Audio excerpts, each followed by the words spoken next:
우리 함께 하나님의 말씀 같이 봉독하도록 하겠습니다. 마태복음 26장 36절에서 46절까지의 말씀입니다. 오늘 말씀에 예수님께서 우리에게 보여주시는 것은 극히 한 인간의 연약한 감정을 그대로 보여주는 말씀의 부분이에요. 예수님이 어떤 분이시죠? 전능하신 하나님이세요. 완벽한 하나님이시고 완벽한 인간의 모습, 죄가 없는 인간의 모습을 가지고 이 땅에 오신 분인데, 그분이라고 한다면 모든 것을 다 통제할 수 있는 그런 분이십니다. 감정도, 생각도, 슬픔도, 기쁨도 그때그때마다 완벽하게 통제해서 자기가 원하는 대로 표현할 수 있는 분이 우리 예수님이라 할 수 있을 겁니다. 그럼에도 불구하고 예수님은 오늘 모습에 정말 나약한 것 같은, 어찌 하나님이신 예수님의 이러한 모습을, 이러한 감정을 우리에게 표현해 줄 수 있을까라고 할 만한 그러한 연약함을 그대로 고스란히 우리에게 보여주고 있어요. 37절에 보면은 그 져야 될 십자가라고 하는 것이 얼마나 고통스러웠는지 고민하고 슬퍼하사 이렇게 고백하고 있어요. 무슨 말이겠어요? 죽어야 되는데 고민한다는 건 뭐죠? 내가 이걸 짊어져야 될까? 죽어야 될까? 끊임없이 이 죽음의 고통이 주는 이 감정을 그대로 표현하고 있는 거예요. 그 다음에 38절에 예수님의 입에서 뭐라고 나오는지 한번 고백을 보세요.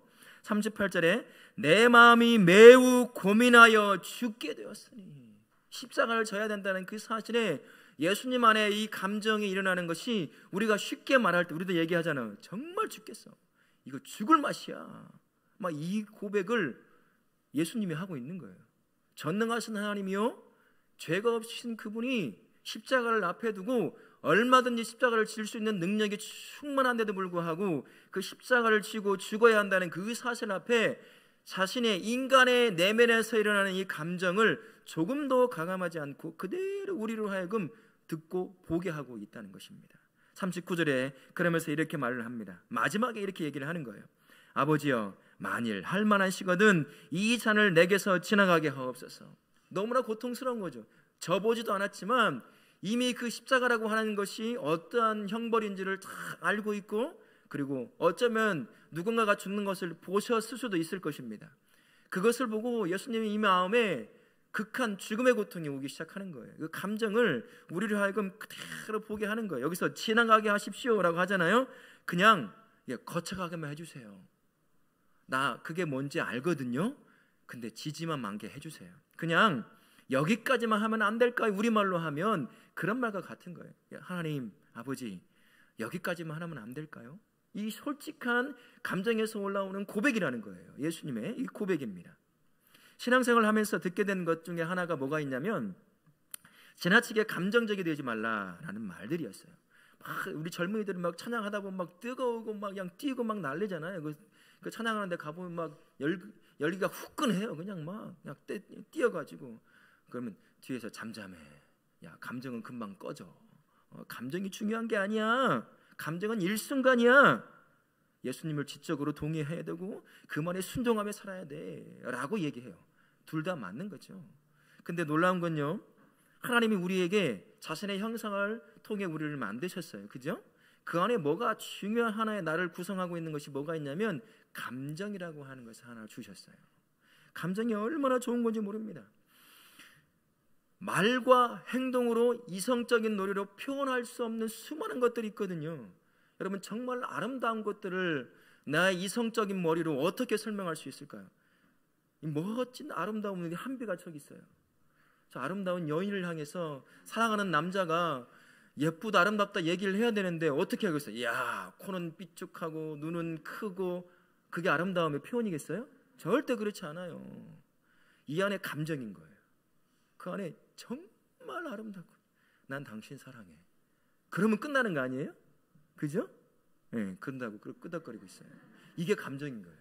하나님 앞에 내 삶의 인생을 고백할 수 있는 것, 내 말과 내 이성도 있지만 나에게 주신 귀중한 하나의 나를 이루는 것, 감정이라고 하는 거예요. 이 감정은 처음에 죄가 들어오기 전에는 제대로 발휘될 수 있었을 거예요. 아마 조금도 흐트러짐 없이 하나님 앞에 기쁨은 기쁨대로, 슬픔은 슬픔대로 고백될 수 있었을 것이지만, 죄가 들어오면서 이 감정도 어그러지기 시작하는 거예요. 그래서 이 감정이 시기적절하게 표현되지 않을 뿐이에요. 아이가 실수하면 그러지 마라 라고 해야 되는데 우리는 보통 어떻게 반응하죠? 또 그랬어. 이게 우리예요. 이게 죄를 감싸고 있는, 죄 안에 있는 우리라는 것입니다. 그래서 아이들도 똑같아요. 아이들도 죄인의 모습이라는 거예요. 죄인의 모습. 그래서 이 아이들에도 감정이 있는데 그 감정이 죄로 인해서 어그러져 있다는 거예요.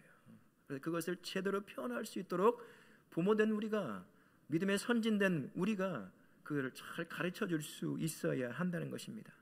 한 사람의 정체성을 이루는 데는 감정이라고 하는 것이 정말 중요해요. 여러분, 아이들이 지적으로 건강하게 자라는 데 있어서 그 밑바탕에 뭐가 깔려 있냐면 정서적 안정성이에요. 이 정서적으로 안정하지 않으면 그 아이가 가지고 있는 모든 재능들이 어그러지기 시작을 합니다. 이 마음이 불안한데 무엇을 할 수 있겠어요? 내가 가지고 있는 능력을 어느 곳에서 발휘해야 되는데 다른 사람이 나를 어떻게 바라볼까부터 해서 수많은 상황 가운데 겪었던 이 불안한 감정을 통제하지 못하면 할 수가 없어요. 다른 사람 앞에서 피아노 연주를 한다고 생각해 보세요. 정말 냉철해야 할 때가 있어요. 박자, 그리고 어느 순간은 정말 이 안에 있는 감정을 폭발시키듯 표현해야 되지만 그럼에도 불구하고 박자를 놓치지 않고 표현할 때가 있는 거예요. 근데 이 안에 이 감정을 통제하지 못하는 그런 경험들이 참 많이 있다고 생각해 보세요. 그 사람 못해요. 여러분, 무대 공포증이 왜 생기겠어요? 감정을 통제 못하거든요. 저도 무대 공포증이 조금 있어요. 아주 조금. 고소공포증도 있고. 없는 것 같죠? 이 다리는 덜덜덜 떨고 있어요 지금. 다리는 덜덜덜 떨고 있단 말이에요. 마이크를 제대로 제가 안 잡으려고. 왜 그러냐면 마이크 잡으면 땀이 나기 시작하거든요. 땀이 나기 시작하면 벌써 저는 긴장하기 시작해요. 아무런 문제가 없는데도. 그래서 마이크를 잘 안 잡으려고 해요. 내가 스스로 땀 나면 긴장한다는 것을 계속 학습해 왔기 때문에 그렇게 나도 자동적으로 그렇게 돼버린다는 것입니다. 처럼 감정이라는 것은 한 사람의 정체성을 형성하는 데 매우 중요한 밑바탕이 되는 거예요. 그러니까 가정 안에서 정서적으로 건강하고 탄탄한 자라는 아이들, 때로는 실패를 경험하도 금방 일어설 수 있습니다. 자신이 가지고 있는 재능들을 어렵지 않게 발휘할 수 있어요. 통제할 수 있다는 것입니다. 이처럼 각자 많은 사람들이 다양한 정체성을 가지며 그 안에 다양한 그러한 감정적인 기복이라든지 그런 특성을 가지고 있다라고 할 수 있습니다.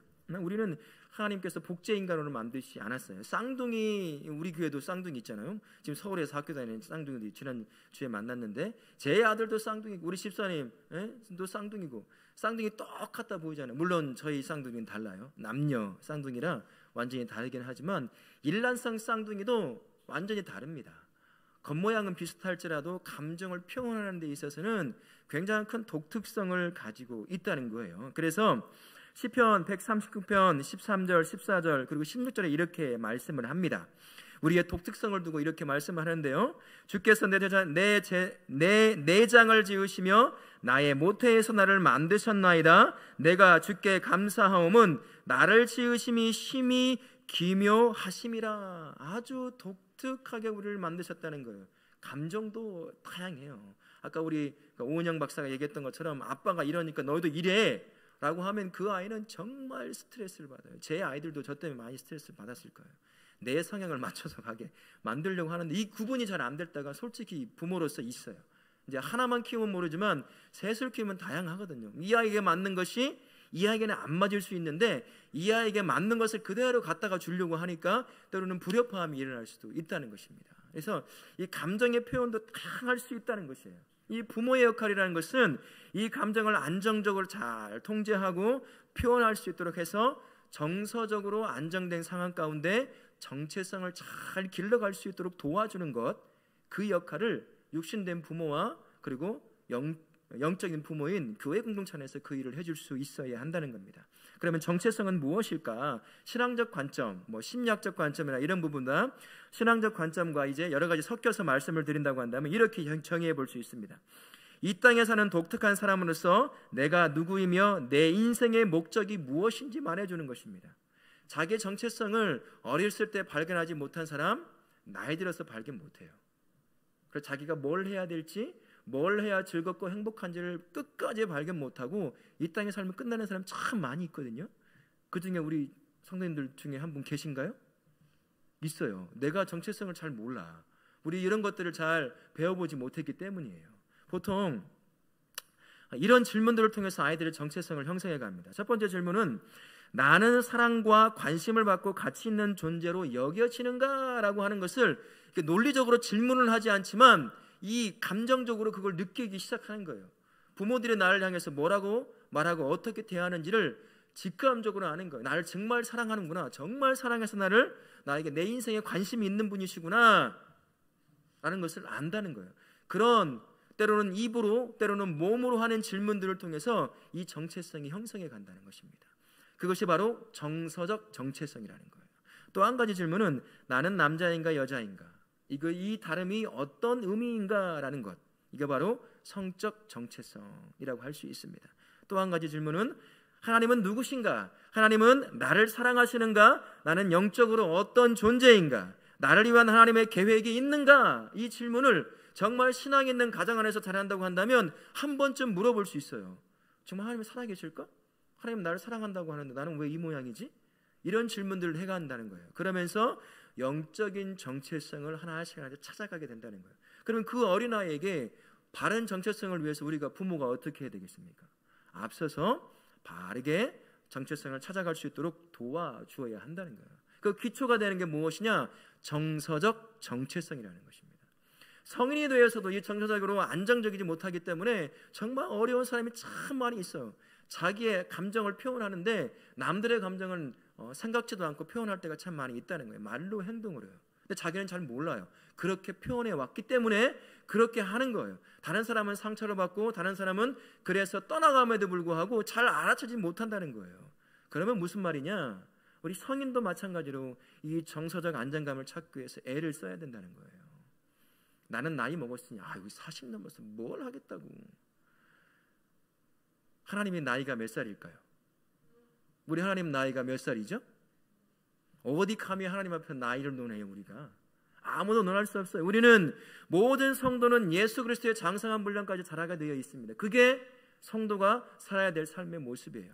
나이가 몇 살이 됐건 간에 내가 이 안에는 정서적으로 정체성이 잘 확고히 있지 않다고 한다면 그것을 위해서 우리는 애를 써야 돼요. 그래야 다음 세대들이 그것을 바라보고 좋은 안정된 정서적 정체성을 형성해 갈 수 있기 때문입니다.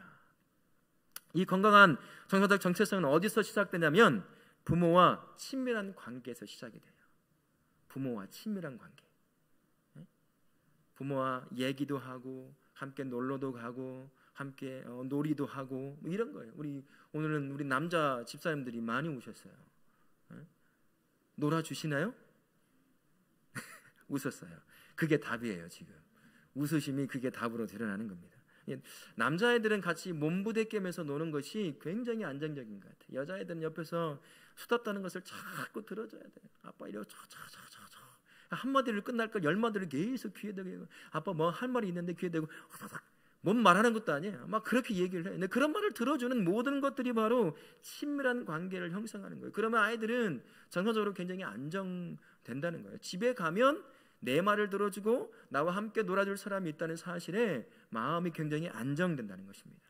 정서적 건강이 언제나 부모와 함께 있는 시간에 비례하지는 않아요. 그렇다고 해서 이건 뭐 심리학적으로 실험도 하고 다 드러났는데 부모가 함께 아이들과 오랜 시간 같이 붙어 있다고 해서 아이들이 정서적으로 건강한 건 아니에요. 항상 그런 것만 아니에요.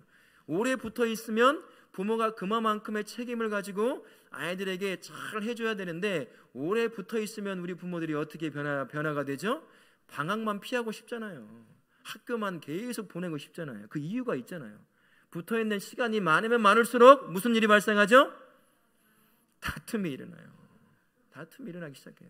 그러면 그때 이제 이 안에는 죄된 본성이 감정으로 드러나기 시작하는 거예요. 옷은 왜 그 모양이냐, 머리는 왜 그 모양이냐, 왜 밥은 이렇게 먹냐 부터 해서 막 따져들기 시작한다는 거예요. 그런 아이들이 어떻게 정서적으로 건강하겠어요? 항상 정서적으로 건강함이 부모와 붙어있는 시간과 비례하지는 않는다는 것입니다. 한 번을 있어도 한 번을 안아주고 사랑한다고 말을 하더라도 정말 마음을 다해서 끌어안아주는 거예요. 그래서 우리는 영적인 존재잖아요. 감정을 갖고 있는 사람이고요. 그러니까 그걸 안다는 거예요. 아이들이 그것을 느낌을 아는 것이죠. 그런 거예요. 그러니까 아무리 맞벌이 부부가 아이들을 많이 함께하는 시간이 없다고 할지라도 한 번 안아주고 한 번 사랑한다고 얘기해 줄 때 내 마음이 담겨져 있는 마음과 안아줌을 하면 된다는 것입니다. 그렇다고 절대적인 시간 자체도 아예 갖지 않으면 안 되는 것이고요. 어느 정도 선까지는 해야 한다라는 것입니다. 함께하는 시간이 가치 있는 시간, 질적으로 가치 있는 시간이 길어지면 길어질수록 우리 아이들이 정서적으로 건강한 정체성을 형성해 가게 된다는 사실 꼭 기억하실 수 있기를 바랍니다. 그래서 부모가 굉장히 중요한 거예요. 나이 먹었으니 고등학생인데요, 우리 대학생인데요, 아니에요. 우리 대학생, 고등학생 안아줘 보신 분 계셔요? 엄마, 아빠들 안아줘 보셨어요? 뽀뽀해 줘 보신 적 계세요? 없죠. 징그러서 못 하잖아요. 그죠? 근데 그러면 안 돼요. 해줘야 돼요. 해줄 수 있어야 합니다. 안아줄 수 있어야 되고, 사랑한다 라고 말할 수 있어야 되고, 그냥 말없이 어깨 한번 아빠라고 한다면 어깨 얼고 그냥 어깨동무하고 가는 거예요. 그냥 두드려 주면서 그렇게 한마디 하나 하는 것이 이 아이들의 정서적으로 건강한 정체성을 형성하는 기초를 만들어가게 된다라는 것입니다. 제가 조금 전에 말씀드린 것처럼 이 정서적 안정을 통해서 아이들이 가지고 있는 인격, 타고난 재능, 지능, 이 관계가 잘 커지는 거예요. 정말 가정 안에서 이런 관계가 돈독한 아이들은요, 문제가 발생하더라도 그 문제에 휩싸이지 않는 것을 보게 돼요. 어떤 아이는 통제를 못하는 아이가 있어요. 자신의 감정을. 그래서 상식 밖의 행동을 하는 아이들이 정말 많이 있다는 거예요. 이 감정 자체가 통제가 안 돼가지고. 그런 아이들 우리가 세워서는 안 되잖아요. 그죠? 이 정서적으로 건강한 아이들을 세워야 한다는 사실 꼭 기억하실 수 있기를 바랍니다. 정서적 정체성은 가정과 부모에게 시작한다는 것을 꼭 기억하시고요.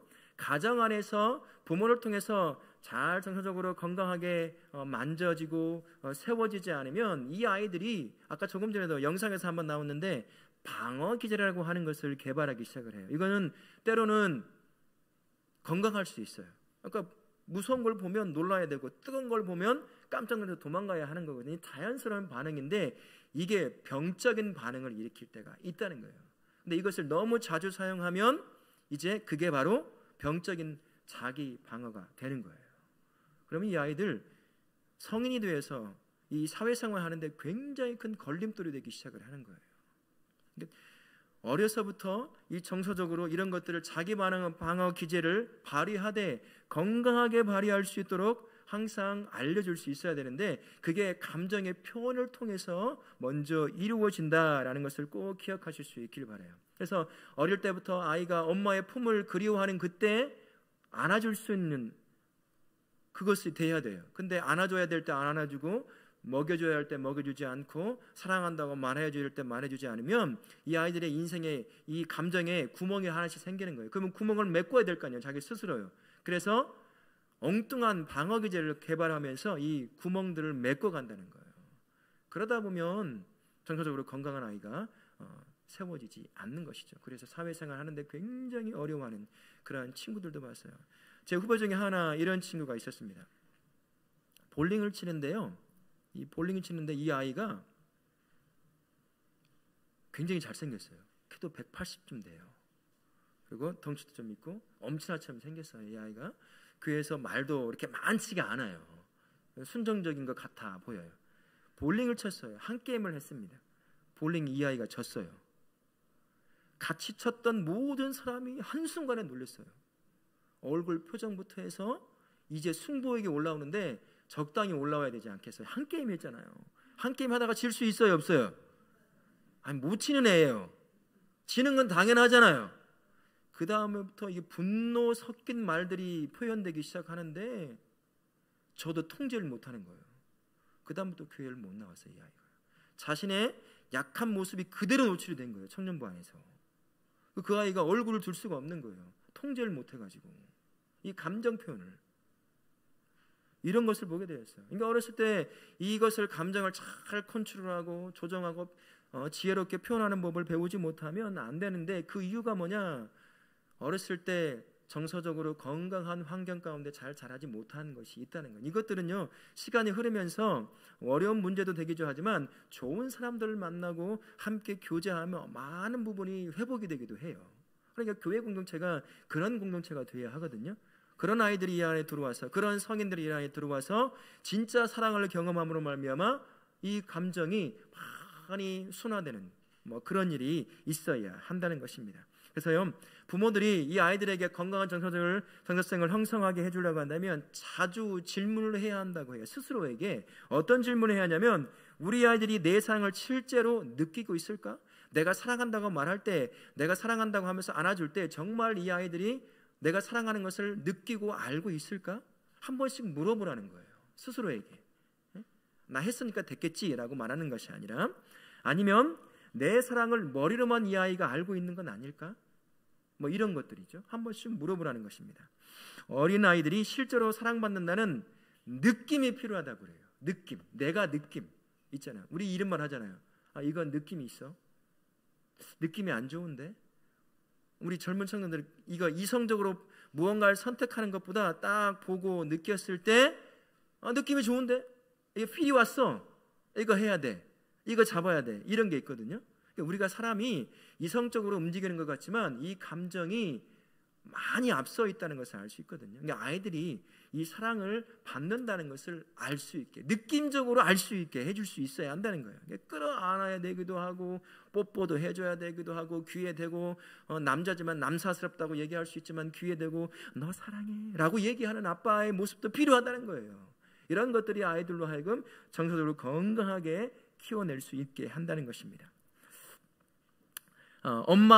아빠와 엄마의 마음은 너를 사랑하는 마음이야 라고 말을 하는 것, 그건 반쪽짜리 사랑의 고백이라고 그래요.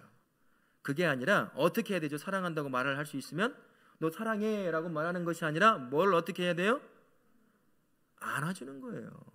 귀에 대고 말을 해주고, 끌어안아주고, 사랑한다고 하면서 뽀뽀해주고, 이런 신체적인 밀접한 접촉이 필요하다는 것입니다. 그럴 때 아이들이 건강하게 정서적으로 자랄 수 있다라는 것, 그리고 온전한 그 사랑의 터치가 필요하다는 거예요. 만져줌과 위로해줌과 끌어안아줌이 필요하다는 것이죠. 그래서 그렇게 우리 다울학교 모든 성도님들은 자녀를 양육하실 때 건강하게, 비록 지금 성인이 되었다 할지라도 똑같아요. 우리는 다 감정을 가진 하나님의 모습을 그대로 닮아있는 사람이에요. 내 감정을 위로해주고 내 감정을 만져주는데 싫어할 사람 한 명도 없습니다. 그게 어린이 되었던 마찬가지예요. 안아주는 것, 사랑한다고 얘기해주는 것, 너무 좋은 것입니다. 또 한 가지로는요, 자녀가 자기 감정을 분명히 알도록 가르칠 필요가 있다는 거예요. 내가 왜 분노하는지, 내가 왜 기뻐하는지 그 원인을 좀 알려주라는 거예요. 그냥 아무것도 아니게 넘기지 말라라는 것입니다. 또 한 가지를 말씀을 드리면요, 자녀가 다른 사람에게 상처 주지 않는 방식으로 건강하게 감정을 표현하도록 가르쳐 줄 필요가 있어요. 이게 부모들이 자기도 모르는 사이에 이 감정을 표현할 때 다른 사람에게 상처를 주지 않는 형식으로 감정을 표현하는 엄마 아빠가 있으면 자연스럽게 그걸 보고 배우겠죠. 근데 그게 안 되는 부모들이 있을 수 있거든요. 이게 분노가 자주 표출한다든지 이렇게 감정이 컨트롤 안 돼서 때로는 좋았다가, 그러면 이 좋았던 것을 그 다음에도 좋아야 되는데 그 다음엔 안 좋아. 이게 막 우왕좌왕한 그런 부모가 함께 자라게 되면 이 감정을 표출할 때 다른 사람에게 상처를 주는 감정으로 표출할 수 있다는 거예요. 그래서 그런 일이 없도록 부모인 내가 먼저 이제 통제가 좀 돼야 되겠죠. 그러고 나서 알려줄 수 있어야 된다는 거예요. 이건 어울리지 않는 거다. 지금 너가 그렇게 분노할 필요가 없는데 왜 그러지? 뭐 때문에 분노하고 있는 거니? 이건 그렇게 감정을 표현할 것이 아니야. 아주 작은 거거든. 이건 이렇게 말하는 게 훨씬 좋을 것 같아 라고 얘기해 주는 것. 이런 과정들이 있을 때 내가 지금 우리 속된 말로 오버해서 내가 지금 반응을 했구나 하는 것을 아이들이 알아간다는 거예요. 그럼 나중에 그 상황에 누군가에게 자기의 감정을 그대로 표출해야 할 때가 있어요. 그래야 내가 억울함을 당하지 않을 때가 분명히 있다는 거예요. 속으로 삭히는 것이 아니라 그럴 때 적정한 선에서 자신의 감정을 표현할 수 있는 아이가 될 수 있는 거예요. 만약에 그것을 넘어서면 자기가 억울함을 당했음에도 불구하고 이 통제되지 않는 감정을 표출하게 되면 문제는 어떻게 될까요? 더 크게 되고 역전이 돼버릴 수 있다는 것이에요. 더 억울한 꼴을 당할 수 있는 것이죠. 그러니까 이 아이의 감정을 한 번씩 보면서, 감정 표현을 보면서 적절한 감정 표현인지, 이거 왜 너는 오버됐다, 이건 잘못된 것이다 라는 것들을 부모로서 한 번씩 이야기해 줄 수 있어야 된다는 겁니다. 화가 날 때 기분이 어떠냐라고 한번 물어본다든지, 또는 화가 날 때 너 그러면 화날 때 뭐 어떻게 하고 싶냐, 지금 어떻게 하고 싶은 거야? 그럼 아이가 아무것도 아닌데 정말 모든 게 때려부수고 싶어요 라고 하면 그게 어울리는 감정 표현일까요? 아니잖아요. 그러면 안 돼, 지금 그것과 어울리지 않는 표현 아니겠어? 라고 이야기해 줄 수 있어야 한다는 겁니다. 그래서 그럼 또 한 가지 물어보면서 이렇게도 할 수 있다는 거예요. 어떤 것이 너를 화나게 하니? 라고 한번 물어보는 거예요. 그러면 부모로서 이 아이를 화나게 만들지 않는 상황도 만들어낼 수 있잖아요. 저도 이것을 준비하면서 내가 배워야 되겠구나 라는 사실, 저는 이 말씀들을 준비하면서 부모인 아빠 된 내가 많은 것을 배워요. 그래서 우리 부모들이 그렇게 했으면 좋겠고, 나도 여전히 성장해 가야 될 목사요, 남편이요, 그리고 아빠입니다. 어제보다 오늘 더 좋은 남편이 되고 싶고, 아빠가 되고 싶고, 목사가 되고 싶고, 성도가 되고 싶으며 이 땅의 시민이 되고 싶은 사람이 저예요. 그러니 어제보다 오늘 더 나은 사람이 되어가기 위해서 내가 엄마가 되었고 아빠가 되었다 할지라도 난 다 키웠는데 무슨 상관이냐라고 할 필요가 없이 이 모든 것들을 나에게 적응해 볼 수 있어야 한다는 거예요. 그리고 우리는 영적인 부모예요. 이 공동체 안에 다음 스타 여기 보세요. 몇 명의 아이들이 있어요. 이 어린아이들에게 이 영적인 부모로서 어떻게 삶을 살아갈 수 있을지 우리가 본을 보여주는 삶을 살아야 하거든요. 그러니 나는 다 키웠다라는 것이 아니라 여전히 나는 배워야 할 부분이 있구나라는 것을 알고 있어야 한다는 것입니다. 그래서 이렇게 감정을 가르쳐주고 그게 무엇인지 알고 시기적절하게 감정을 표현할 수 있도록 인도해 주는 것, 그게 부모의 책임이다라는 것을 꼭 기억하실 수 있길 바랍니다. 마지막 하나를 더 나눠보면 이것입니다. 집을 감정을 표현할 안전한 곳으로 만들라는 것이에요. 아이들이 본 모습이 어디서 드러나게 될까요? 집에서 드러납니까? 학교에서 드러납니까? 집에서 드러난다고 생각하세요? 속고 있는 거예요. 학교에서 드러나요. 내가 없을 때 내가 없는 것처럼 얘가 착각을 하고 이야기하는 것을 들어보세요. 내가 있을 때 이야기하는 것과 정말 많이 다른 것을 발견할 수 있어요. 저도 지금 발견하고 있어요. 제가 저렇게 말도 안 해? 이런 것을 발견할 수 있거든요. 아이의 진짜 모습, 진짜 사람의 모습은 가정이 아니라 부모가 보지 않는 또 다른 환경 안에서 아이들의 모습이 보이는 거예요. 그러니까 우리가 이 착각을 하고 있으니까 내 아이는 그럴 리가 없어요. 우리 집에서 얼마나 순하고 말 잘 듣는 애인데요. 아니 감히 애를 때렸다고요? 아우 그럴 리가 없어요. 이런 말이 나오는 거예요. 학교에서가 진짜 모습이거든요. 학교에서 선생님들이 이 아이의 움직임을 어떻게 봤는지 한번 보시는 것도 아이의 교육에 굉장히 도움이 될 수 있어요. 이게 이 모습입니다. 그래서 학교에서 표현하는 것을 가정 안에서도 표현할 수 있도록 이 부모가 열려 있어야 돼요. 근데 잘 안 돼요. 저도 사실 이게 연약한 부분의 하나예요. 부모로서. 그러니까 아이들이 마음껏 표현할 수 있도록 드러내 그런 안전한 환경을 만들어주는 게 그게서 가정이 돼야 될 텐데 그게 안 될 때가 있어요. 듣기 싫은 소리가 있고 또 짜증내는 소리가 있고 막 이러니까 그냥 아예 못하게 입을 막아버리는 그런 상황 가운데 있을 수 있다는 거예요. 그래서는 안 된다는 거예요. 그러니까 그것을 가정 안에서 표현해서 부모를 통해서 수정받고 잘못된 것을 내려놓고 좋은 것을 받아들이도록 이렇게 길러가야 되는데 그게 안 되는 거예요. 이게 밖에서 대충 표현하고 사람들이 받아주는 것을 계속 그것을 자기 것으로 흡수하다 보니까 이게 엉뚱하게 되어가고 있는 것입니다.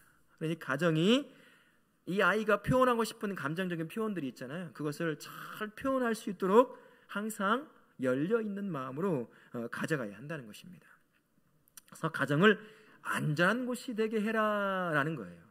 이 아이가 눈치 보면서 자기의 감정을 숨기고 자기의 생각을 숨기는 것이 아니라 눈치 보지 않고 자기 것을 표현하고 말할 수 있는 그런 환경을 만들어 가라라는 것입니다. 그래야 이 아이가 정서적으로 건강한 정체성을 형성하는 성인으로 자랄 수 있다는 거예요.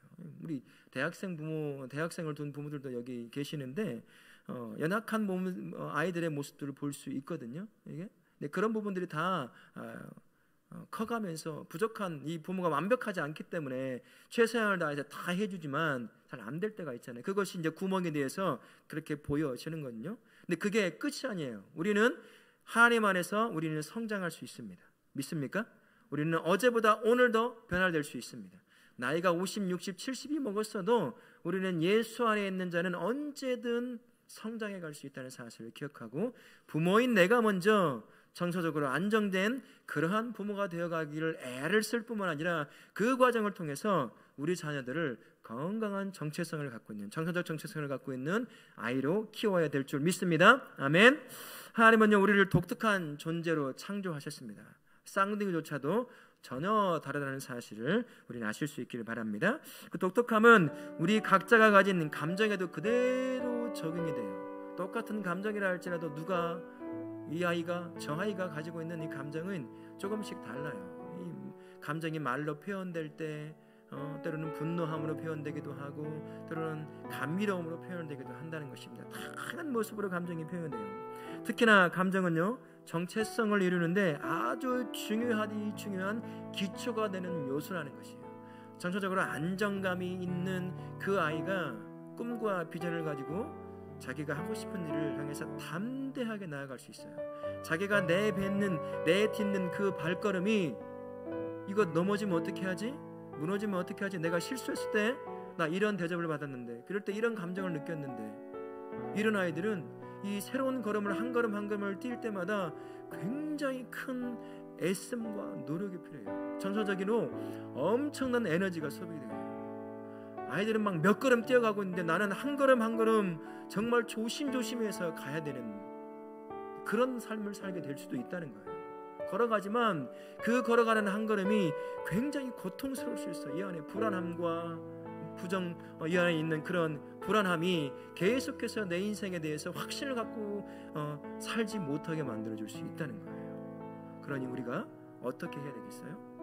아이가 정서적으로 건강하게 자랄 수 있도록 가정의 환경을 만들고 때로는 내가 부족하지만 이 아이가 정서적으로 제대로 잘 자신의 감정을 통제하고 이끌어갈 수 있도록 가르쳐주고 옳은 길을 제시해주고 대안을 제시해줄 수 있는 그러한 부모가 될 수 있어야 한다는 것입니다.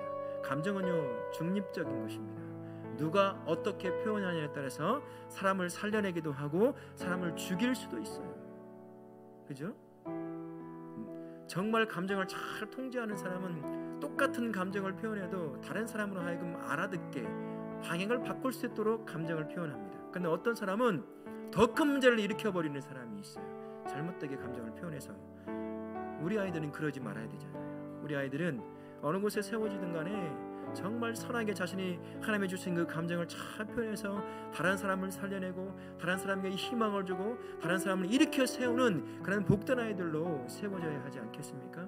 그 아이가 부모인 저를 통해서 세워지기 시작하는 거예요. 부족하지만 나도 어제보다 오늘 더 좋은 아빠가 되고 좋은 엄마가 되고 좋은 목사가, 좋은 집사가, 좋은 장로가, 권사가 되고 이런 과정을 통해서 아이들이 그렇게 감정을 제대로 표현할 수 있는 아이들로 성장하게 되는 것입니다.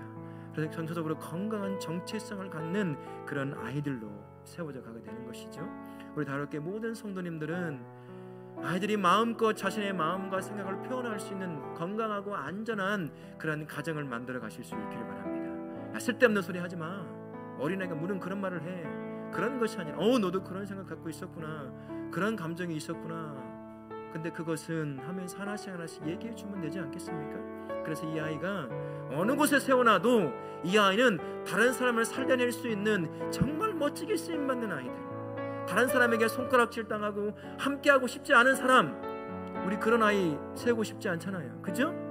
우리 당월학교에 있는 모든 아이들은 누가 봐도 나 저 애와 함께하고 싶어. 저 친구와 함께하면 내가 힘이 솟아. 저 친구와 이야기하면 인생을 포기하고 싶어도 저 친구 때문에 내가 살 이유를 찾게 되겠어. 이런 아이, 이런 청년, 이런 성인 우리 교회에서 세워져야 하지 않겠어요? 그 시작이 부모인 나요, 우리가 세워가는 가정과 집이라는 사실을 기억하시면서 하나님 이 한 주간 그리고 평생 나와 함께 하게 해서 청직으로 맡겨진 이 아이들을 그렇게 건강한 정서를 가진 정체성을 형성한 아이들을 키워가기를 원합니다. 내가 부족하지만 하나님 나를 인도해 주십시오 라고 그렇게 해서 우리 아이들을 정서적 정체성이 건강한 아이들로 키워가는 그런 부모님들 되실 수 있기를 예수님의 이름으로 축원합니다. 아멘.